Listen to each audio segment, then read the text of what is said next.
that the FBI has arrested one of the key participants behind the Benghazi attack. Zubair al-Bakosh landed at Andrews Air Force Base at 3 a.m. this morning. He is in our custody.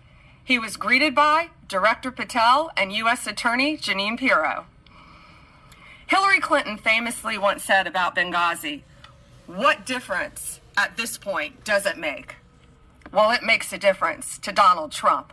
It makes a difference to those families. And 14 years later, it makes a difference to law enforcement who made the difference in this case.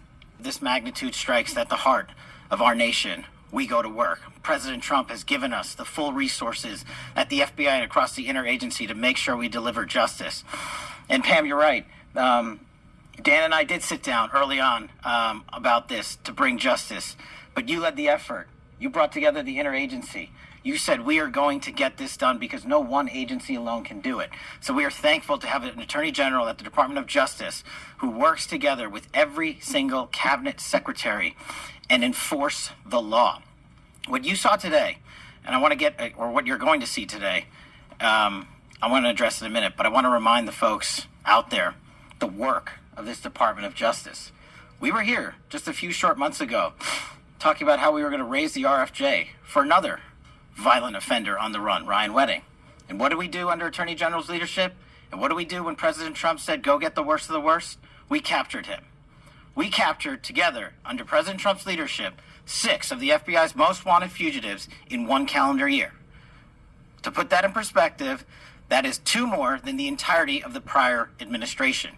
Never forget the seemingly forgotten in that outpost in Benghazi.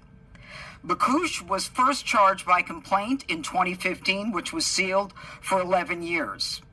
An 8-count indictment, has been unsealed, and it charges Bakosh with the murder of Ambassador Chris Stevens, the murder of State Department employee Sean Smith, the attempted murder of State Department Special Agent Scott Wickland, and conspiracy to provide materials for terrorists and support that resulted in the death of 4 Americans, as well as arson at the special mission.